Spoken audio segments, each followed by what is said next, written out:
Today's recipe is a Beef Wellington. Hi, I'm Chef Jackie and I'm your personal chef. For this recipe, the perfect cut of meat is very important.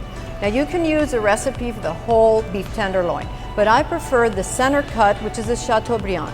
This is a more refined cut, it's very even, and you're gonna have an even cooking.